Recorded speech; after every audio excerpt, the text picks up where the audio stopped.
Let's Talk on Fridays.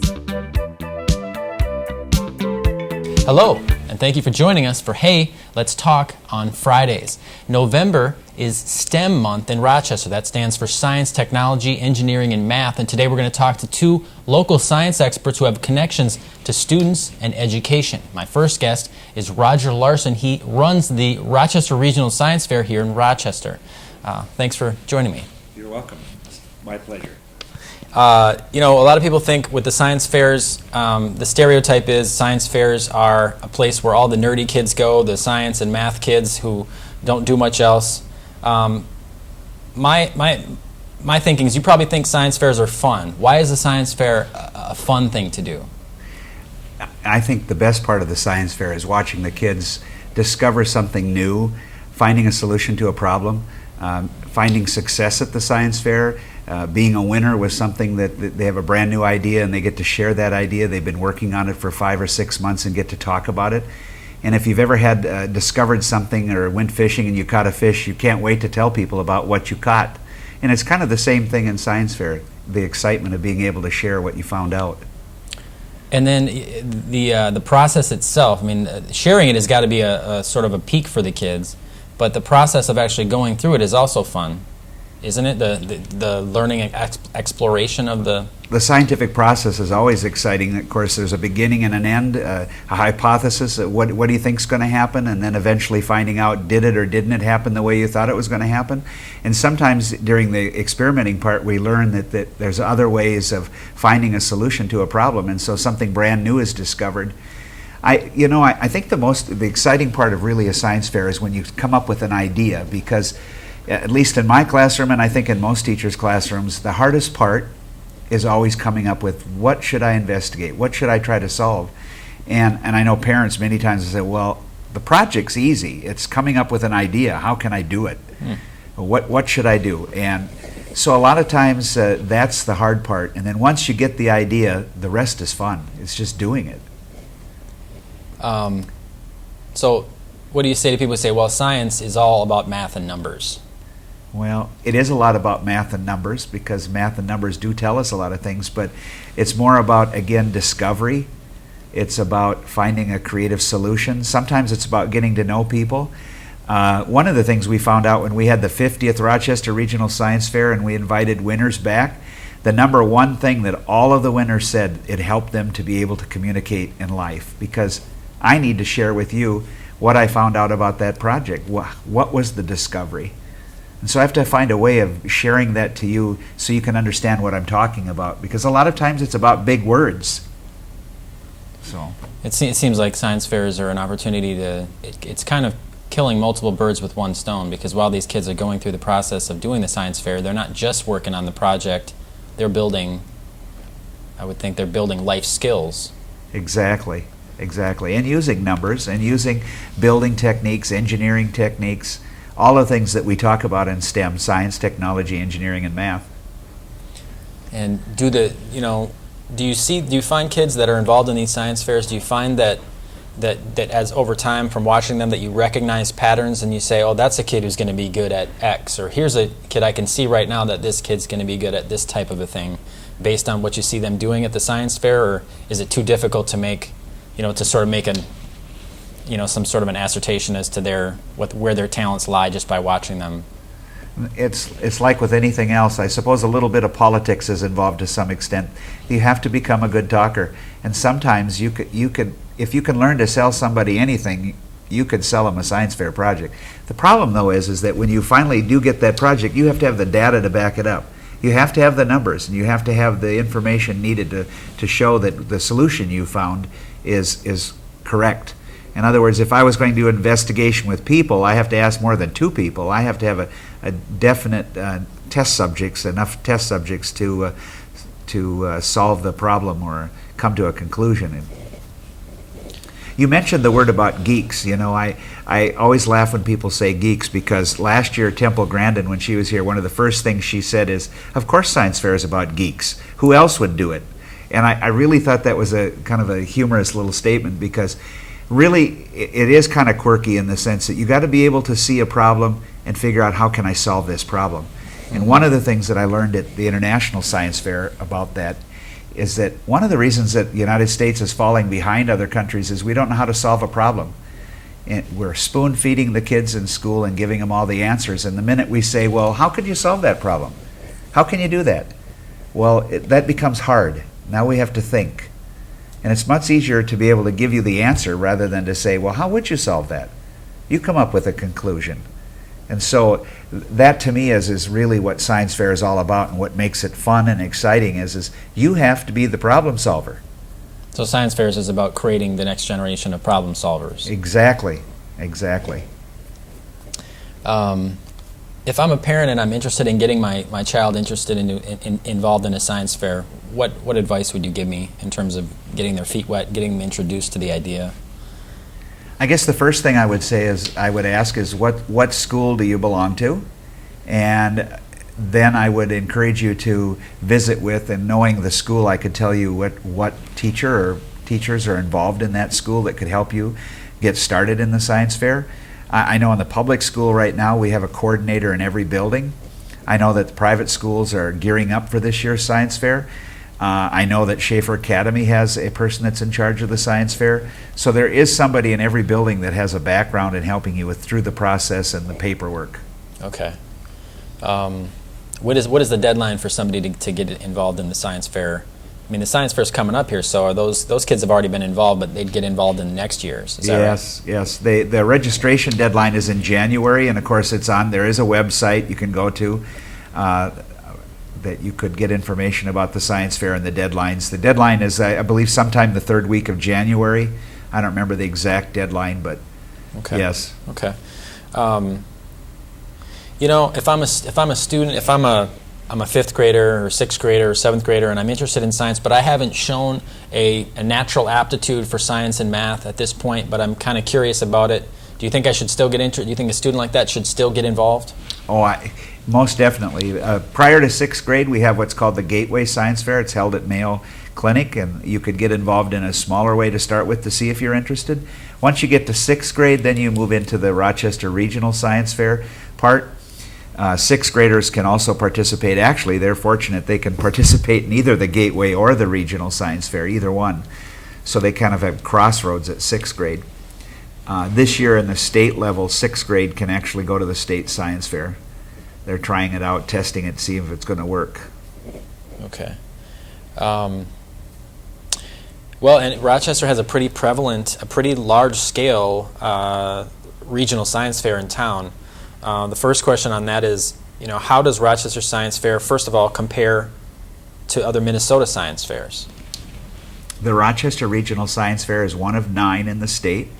In fact, we're the only city in the state that has its own science fair, and we are the largest science fair next to the state science fair in Minnesota. So of the 9, we're the largest, and actually our fair lasts 4 days, and then the state science fair, of course, is really on par with our fair in terms of numbers.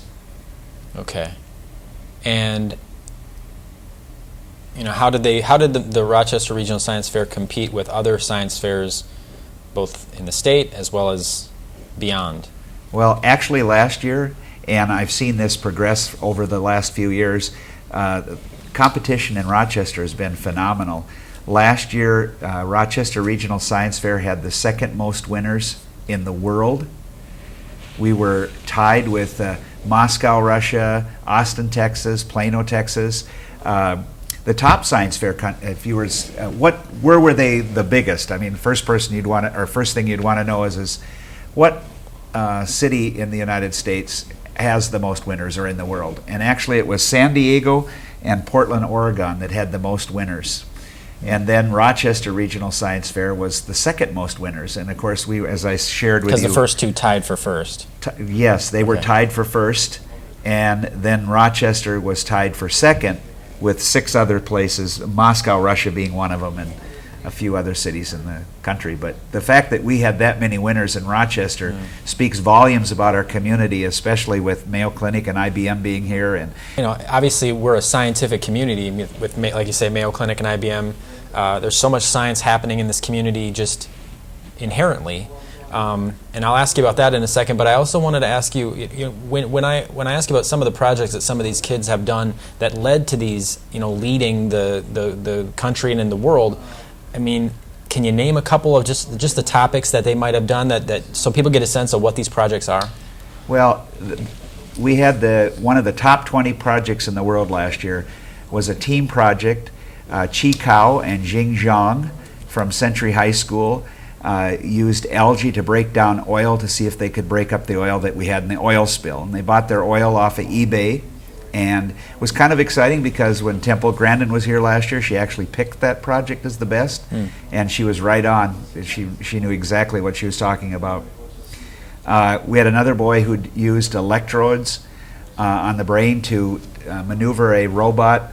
And for example, if I was thinking of my right ear, the robot would turn right. If I thought of my left ear, it would turn left.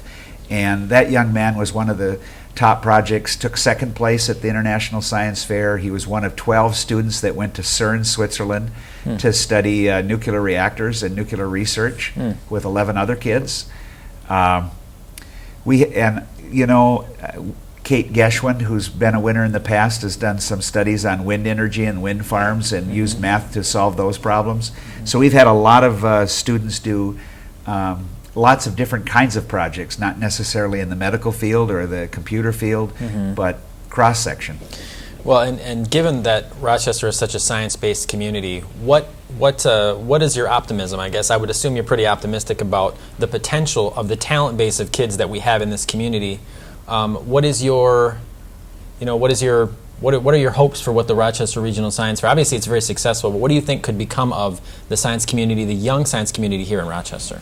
Well, just last week we had actually Chi called and said, Mr. Larsen, we got 36 kids at the high school that would like to come and talk to any kids about science fair and what they can do in the 13 different categories that we have in science fair that we can study, from biochemistry to microbiology, mathematics, computer science, and they're going to come and talk to kids about ideas for science projects. Those are high school kids. That's never happened before. Last week on Monday, we had a scientific review committee meeting, which is made up of doctors who visit with kids about projects. They come, they meet with the kids. Whenever you're dealing with people or bacteria or animals, veterinarians, you need to talk to somebody about it. Is the project going to be safe? Are you going to make sure you're not harming the person or hurting the animal? And we have right now 12 doctors on that committee that are specialists in the community that come and invest their time, donate their time to visit with kids about projects. And then they get excited.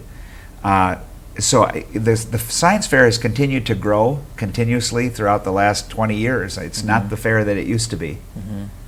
And how many students participated in the science fair, for example, last year? Last year we had about 300 to 400, between 300 and 400.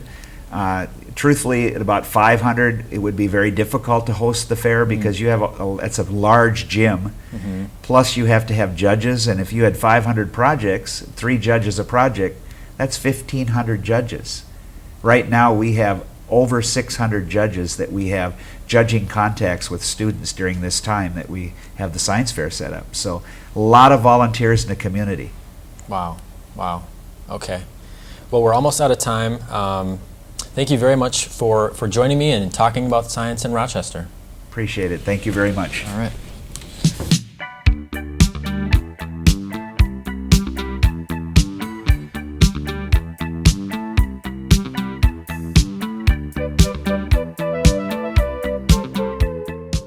I'm now joined by Mark Schleusner. He's the tournament director for the first LEGO League here in Rochester and also the chair of the STEM committee at the Rochester Chamber of Commerce.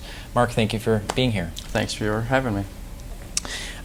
So the first LEGO League, it sounds like a bunch of kids get together and develop projects to create out of Legos. Can you tell me what it is? Well, the kids certainly do build a robot out of Legos, but that's just a small part of what First LEGO League is about. First LEGO League is a bunch of different tasks the kids have to accomplish to compete at a regional competition. Some of the tasks are building a robot out of Legos, programming that robot, showing the robot can perform on a competition table, doing a technical interview of how did they come up with the design for the robot, Do they understand the programming for the robot? They also have to do a research project like a mini science fair. This year's research topic is food safety. Last year's was biomedical engineering. So then they'll give a 5-minute presentation on what their research project was.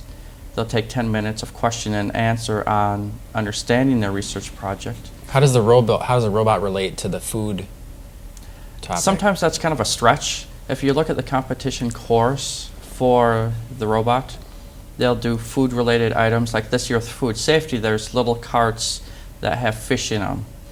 Or there's a sink that they have to accomplish a task with. They try to tie in the robotics piece to the research project, but sometimes it's honestly a stretch. But it's the robotics or the Lego piece that makes it fun for the kids, which is what ties them or gets them wanting to be involved. It almost seems like you're kind of marrying two things: the technical end of things, but also you're bringing together something that's sort of a societal thing that's important too. Oh, exactly. Well, what you have kids that are in the first Lego League. I do. I have an oldest daughter, Claire. She's been in 3 years, and this is her 3rd year. And what is fun about first Lego League for kids that are in it? The thing that she really enjoys about it is actually the research project. She likes learning to do the research and doing well. As a matter of fact, last year, or to back up a little bit, the first Lego League has many levels of competition. There's a regional competition. This year in Minnesota, there's going to be 13 regionals. Then there's a state level competition in the Twin Cities. There's national level competition in St. Louis, and there's international competition. This is a world-based event. Last year, there was around 18,000 kids involved in this worldwide. Wow.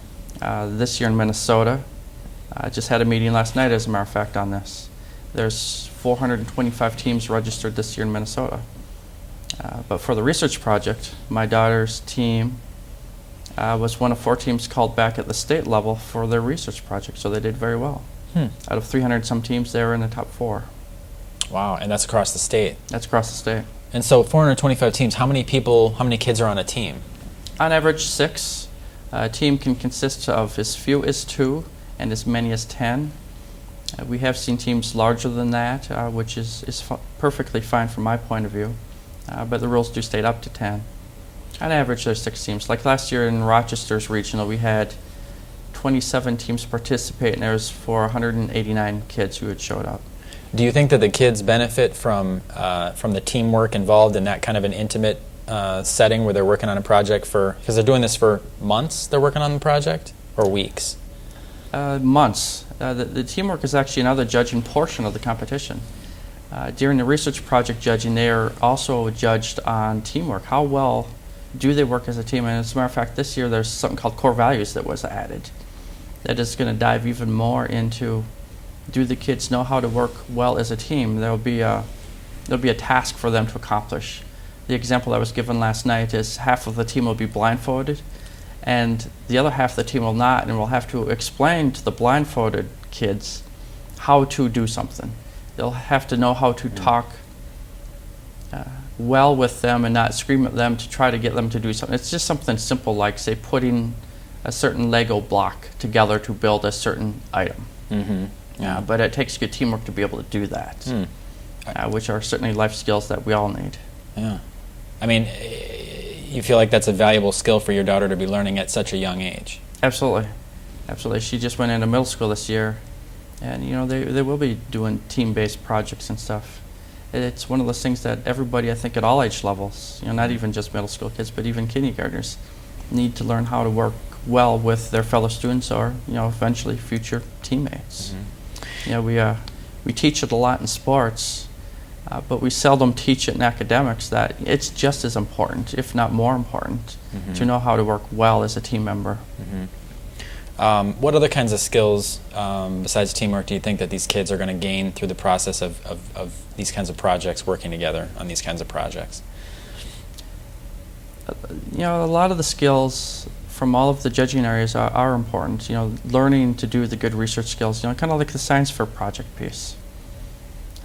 People need to know, whatever they do, how to do good research. If they plan on going on to college, And even in high school and middle school, they have to know how to do research, and they know how to have to do it well. Now, those are absolutely good skills. This is a STEM-based activity, or the science, technology, engineering, math. It does show that they do need the good STEM skills as well. They need to know how to solve problems, which is what math is all about. Math isn't necessarily about adding 2 and 2. It's about solving a problem. Like myself, for example, I'm a software engineer. I've been an engineer since '98, and just until recently, I had to use the scientific method a lot. But recently, I had to use linear algebra and vector calculus to do some work on my current job. But rarely do I have to use math as much as I have to use the scientific method. That's part of my everyday. And there's no reason why the students in this program can't start learning that sooner than later. It's a very valuable process to know how to use. And is it fun? The scientific method, is it kind of fun? It can be a lot of fun. If you know and you're comfortable with it, it takes the stress out of solving the problem that you need to solve. And you don't have to worry about that. You go through the process and you just do it. And you have fun in doing it. It provides the structure for you. Especially with this program with the Lego portion of it. And when you have to go to the competition course with your robot and you have to solve these different problems, you use that method to gain points, and you do better in the competition when you gain the most points. There's over 400 points possible, and the better you do, the more fun you're going to have, and it's going to be fun all around. This is going to sound a little redundant, but why do you think this program is important for the kids in Rochester and for the community moving forward and for future generations? I think this program is very important for this country as a whole. When you kind of step back and look at where our country is going with STEM careers, for the last many years, we have you look at the top 10 list of most jobs in demand, and it's usually rounded out by medical or engineering. It's always the top 10 is some form of medical or engineering, which are both STEM careers. There's not enough kids who are interested in going into these professions because they don't think that it's fun or exciting. And things like First Lego League try to show them that it is fun, it can be exciting. Some of the programming that they're doing in 4th grade with the robotics program isn't necessarily that much harder than things that I've done as a professional engineer in software engineering. And when they really get that, and You mean it's not that much easier? what they're doing is, or what I'm doing, isn't necessarily a lot harder than what they're doing. Okay. And it's really exciting when their parents get that they shouldn't discourage necessarily their kids from going into this stuff. It's a perception thing. Yeah, you see it a lot, and it's really kind of sad that people think that this stuff is really hard, and it's not. They just think it's intimidating, and it's not. It can be fun. Well, it may not be extremely hard for the kids to be able to do it, but if they're doing similar things to what you're doing, that seems to show that the kids they're really taking a big step forward in their education if they're already learning and doing processes that you guys are doing, in professional life. Yeah, absolutely. Like myself growing up, I was a kid who was always very curious. I wanted to know how things worked. I loved video games. A lot of kids these days love video games. I wanted to know how video games work. I absolutely know how they work now. And it's fun playing them and knowing how they work and going home and making some myself. Just a matter of how much video game playing you do. There's probably an over the limit or an amount that's maybe too much, I would think. Yeah, and I be the first to admit I get sucked into that vacuum sometimes, even today. If there are kids that are out there that are interested, what would you say to them for how to get involved? With First Lego League? With First Lego League. For this year, it's too late to form a team. The registration period is already closed, but on December 17th, they could absolutely come out here at RCTC where we're going to have our regional competition. They can watch what it's about. They can see what it's about. They can see how much fun it is. The kids that do it have a great time. The parents who come out have a great time. We try to make it like a sporting event venue. We have the music. We have the fun. We end up having a head-to-head competition with the robots. And these kids get to they get to show off, they get to show their stuff that they've been working on, and their creative thinking and their problem solving and their scientific method usage. They get to show all that off and sort of stand up and get a light shown on them, and in their own little corner, they get to do show and tell, basically, right? Yeah, exactly. They do, and that ends up being a lot of fun for them. And this might sound a little redundant, but why do you think it's important for parents to get their kids involved? Let's even talk from an economic perspective, from a future job perspective. What do you think is the benefit for a parent to get their kids involved in science, even now at a young age in grade school, middle school, for the future? When you start just looking at something as simple as mathematics, there's lots of studies out there that show the further a student goes in mathematics, a number of magnitudes higher is their future career potential from an earnings point of view, just simply by understanding math better.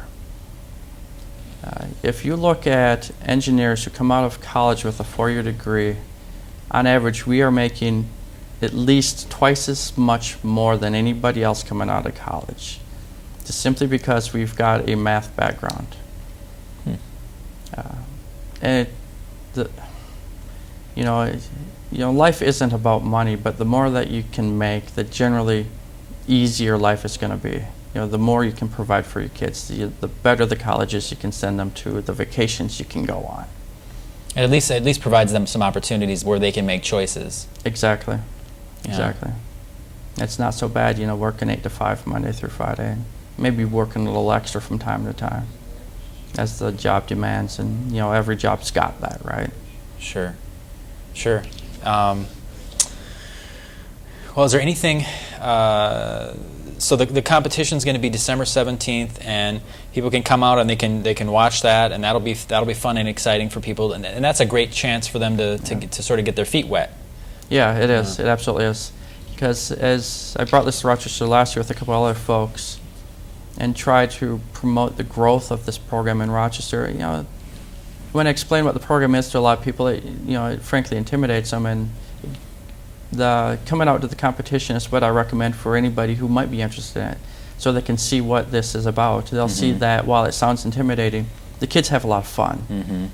And in reality, it's not that much work for the parents, because it is all about the kids doing the work, the kids having the fun, and just understanding what they're doing. The parents and the coaches just need to guide the kids, just like a teacher does in school.